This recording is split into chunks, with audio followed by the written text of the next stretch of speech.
Hello students, तो जो आज की ये वीडियो है इसमें 12th क्लास के हिस्ट्री के 11 चैप्टर विद्रोही और राज उसके एक सबसे इम्पॉर्टेंट टॉपिक के बारे में देखेंगे जो कि है अवध का विद्रोह। अवध का विद्रोह आपके लिए दो कारणों से इम्पॉर्टेंट है। एक, अंग्रेज़ों की दिलचस्पी की वजह से, उनके इंटरेस्ट की वजह से, और दूसरा 1857 के विद्रोह के दौरान ये इकलौता ऐसा एरिया था जिसका विद्रोह सबसे ज़्यादा व्यापक माना गया था, वाइडली स्प्रेड माना गया था। सबसे पहली चीज़ यहाँ पर अगर हम देखें कि अवध की एग्जैक्ट लोकेशन क्या है तो इसके बारे में बेसिक चीज़ें याद रखिएगा कि ये उत्तर प्रदेश की एक प्रिंसली स्टेट थी, एक रियासत थी। ये जैसे बाकी भारत की स्वतंत्र रियासतें हुआ करती थी वैसे ये भी थी, लेकिन यहाँ पर 1798 में जब से सहायक संधि बनाई गई और इसको अवध में जब 1801 में इम्प्लीमेंट किया गया उसके बाद से प्रॉब्लम्स आनी स्टार्ट हो गई। अब ये चीज़ याद रखिएगा, जो अंग्रेज़ थे उनका इंटरेस्ट अवध में बहुत ज़्यादा था। अब ज़्यादा होने के लिए सबसे मेन तो दो रीज़न थे। पहला कि ये अवध जो था ये उपजाऊ क्षेत्र था, फर्टाइल फील्ड थी।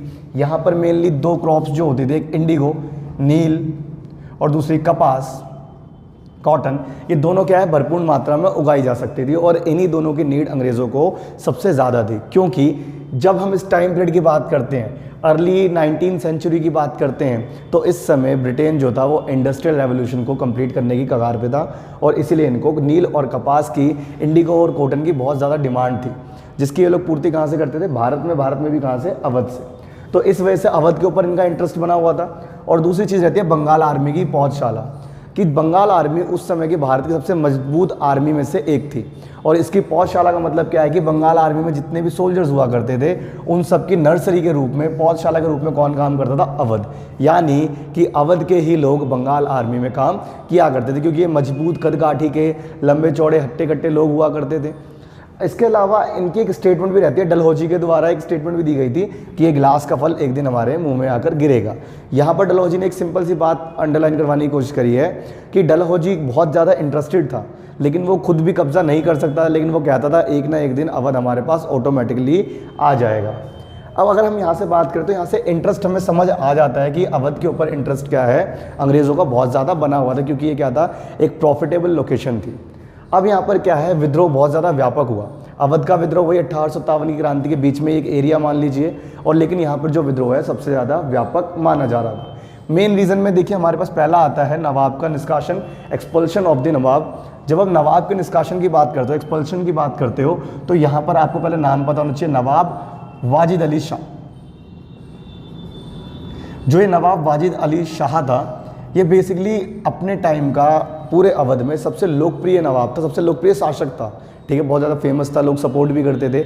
लेकिन इसके ऊपर फॉल्स एलिगेशंस लगाए गए, झूठे आरोप लगाए गए अंग्रेज़ों के द्वारा कि ये जनता में लोकप्रिय नहीं है और ये अपना काम ठीक तरीके से नहीं कर रहा। तो इसको झूठे आरोपों के साथ हटाया गया, जिससे अवध जो था उसके समाज में असंतोष की भावना आ गई थी। सोशल अनसेटिस्फैक्शन की जो फीलिंग्स थी वो इनके मन में आ चुकी थी।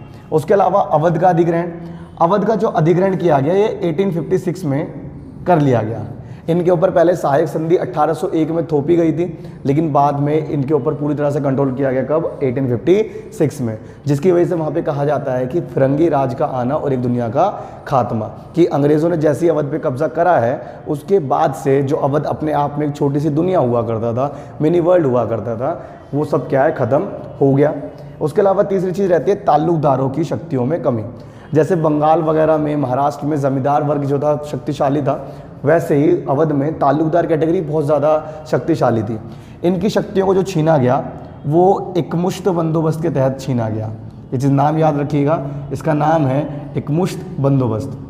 जो ये एकमुश्त बंदोबस्त था, इसके तहत मान लीजिए कि 70% जितने भी ताल्लुकदार थे उन सबकी पुश्तैनी संपत्तियाँ, उनके कर वसूली का अधिकार, सारी चीज़ अंग्रेज़ों ने छीन ली। और ताल्लुकदार ही क्या था जिसने लीडरशिप दिखाई नवाब के जाने के बाद, और इसी ताल्लुकदार ने नवाब की वाइफ बेगम हज़रत महल और बेटे ब्रिजेश कद्र को, दोनों को सपोर्ट करा और अवध के विद्रोह को बहुत ज़्यादा स्प्रेड करने में हेल्प करी। तो उम्मीद करते हैं आपको समझ में आया होगा। वीडियो को लाइक और शेयर ज़रूर करें।